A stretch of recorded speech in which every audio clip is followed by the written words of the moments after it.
Everyone, welcome back to interesting topics. I am Abhishek और आज मेरे साथ है mister x. Hello guys.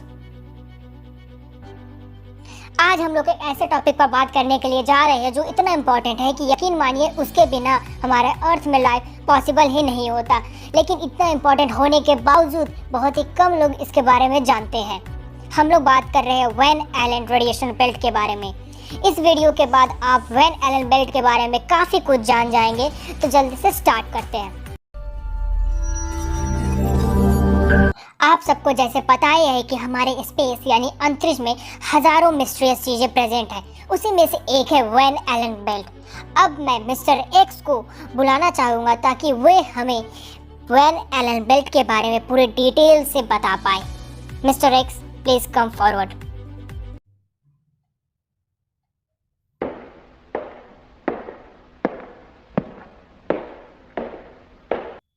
Well, Abhishek, I would like to thank you for giving me this great opportunity. I would like to introduce myself once again. I am Mr. X. My specialization is in cosmology, which means I'm too curious about stars. यहाँ पर हम पहले van Allen belt का एक short introduction दे देते हैं, उसके बाद इसके पूरा एक्सप्लेन करेंगे। Basically, Van Allen belt is a zone or region of high energetic charged particles which is captured and held by that planet's magnetic field.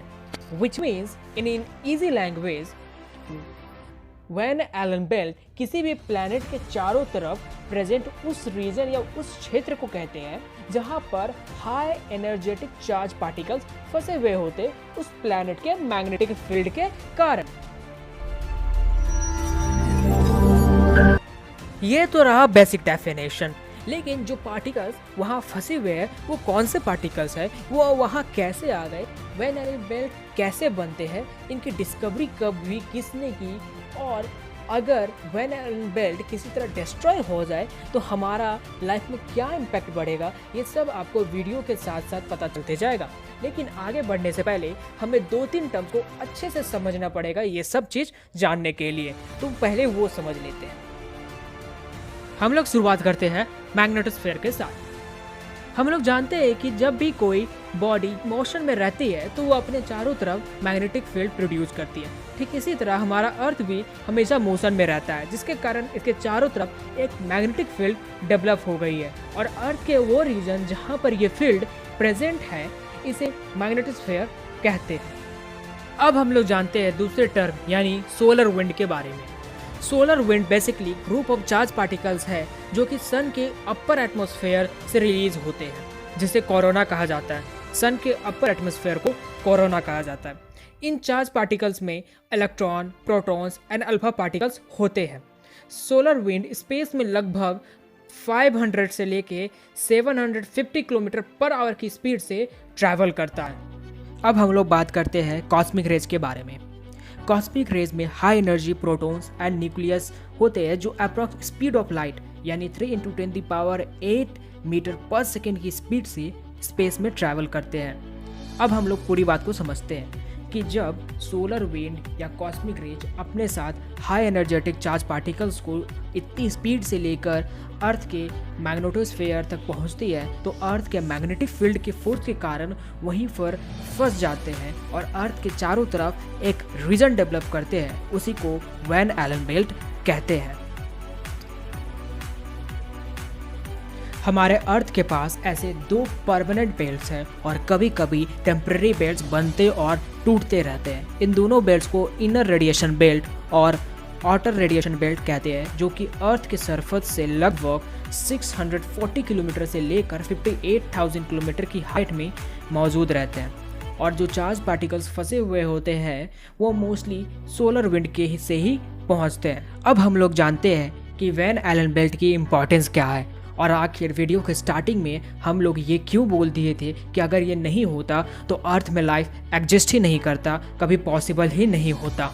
जैसा कि आप सबको पता है कि किसी भी प्लैनेट में लाइफ एग्जिस्ट करने का मेन रीज़न वहाँ का atmosphere, availability of water main role play करती है। ना हम लोग एक टर्म को समझते हैं गोल्डीलॉक्स जोन। ये एक ऐसा रीज़न होता है किसी भी स्टार का जहाँ पर वाटर पाए जाने का सूटेबल कंडीशंस होते हैं, मतलब उस जगह का टेम्परेचर, मॉइस्चर, ह्यूमिडिटी जितनी वाटर होने के लिए ज़रूरत है उतनी ही होती है। और आपको ये भी पता होगा कि हमारे सोलर सिस्टम में सिर्फ अर्थ ही एक ऐसा इकलौता प्लैनेट है जहाँ पर पानी है, लेकिन एक और ऐसा प्लैनेट है जहाँ पर पानी होने की संभावना है, वो प्लैनेट है मार्स।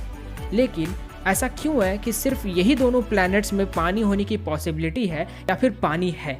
इसका मेन रीज़न है कि ये दोनों प्लैनेट्स हमारे सोलर सिस्टम के स्टार यानी सन के गोल्डीलॉक्स जोन में आते हैं। लेकिन अब यहाँ पर एक वैलिड क्वेश्चन अराइज होता है कि मार्स तो बिल्कुल एक उबड़ खाबड़ डेजर्ट की तरह दिखने वाला प्लैनेट है, लेकिन वहीं उसके अपोजिट अर्थ एक लाइफ फ्रेंडली हरा भरा प्लैनेट है। आखिर इन थ्योरीज के अकॉर्डिंग दोनों प्लैनेट्स को लाइफ फ्रेंडली होना चाहिए था, लेकिन ऐसा मार्स के साथ क्या हुआ जो वो बिल्कुल एक डेजर्ट की तरह बन गया। एक्चुअली माना जाता है कि मार्स भी लगभग 400 करोड़ साल पहले अर्थ के ही जैसा लाइफ फ्रेंडली और ग्रीनरी प्लैनेट था, लेकिन वहाँ पर कुछ ऐसा हुआ जिससे कारण वो एक डेजर्ट प्लैनेट बन गया। आखिर मार्स के साथ ऐसा क्या हुआ, ये जानने के लिए हम लोग अपने current topic Van Allen belt पर वापस आते हैं। वैन एलन बेल्ट डिस्ट्रॉय होने का मतलब है कि वहाँ का किसी भी प्लैनेट का मैग्नेटोस्फेयर डिस्ट्रॉय हो चुका है। अगर हमारा अर्थ का मैग्नेटोस्फेयर डिस्ट्रॉय हो गया तो solar wind, cosmic rays space से डायरेक्ट हमारे एटमॉस्फेयर तक आने लगेंगे, जिसके कारण हमारा एटमॉस्फेयर डिस्ट्रॉय हो जाएगा। हमारे अर्थ का सारा पानी बॉयल होकर भाप बन जाएगा। हमारा अर्थ का जो टेम्परेचर है वो बहुत ही हाई हो जाएगा। जितने भी मैग्नेट डिपेंडेंट डिवाइसेस हैं वो सारे फेल हो जाएंगे, जिससे हमारा सारा नेटवर्क, नेविगेशन सिस्टम बर्बाद हो जाएगा। और जैसे जैसे पानी और एटमॉस्फेयर ख़त्म होते जाएंगे वैसे वैसे हमारा अर्थ मार्स की तरफ बनते जाएगा और एक दिन अर्थ में भी लाइफ ख़त्म हो जाएगा। शायद मार्स के साथ भी ऐसा ही कुछ हुआ होगा। हो सकता है किसी वजह से 400 करोड़ साल पहले मार्स का मैग्नेटोस्फेयर डिस्ट्रॉय हो गया होगा, जिसके कारण सोलर विंड या कॉस्मिक रेज वहाँ के एटमॉस्फेयर में इंटर कर गए और लाइफ फ्रेंडली मार्स को एक डेजर्ट, एक रेगिस्तान में बदल कर रख दिए। So that's it from my side, Abhishek. Now you, if you want to say something, then go ahead. Thank you, Mr. X. That's great. I think this is solid information about Van Allen Belt. Now, you visitors, if you want to read in depth about Van Allen Belt, then you can also visit our website. Link is in description. There you can also download the PDF if you want to keep it in your phone. Now, please comment below to help us to find our drawbacks. And if you like the video, then share with your dear ones and make sure that you subscribe our channel too. Thank you for watching. Bye bye till the next video.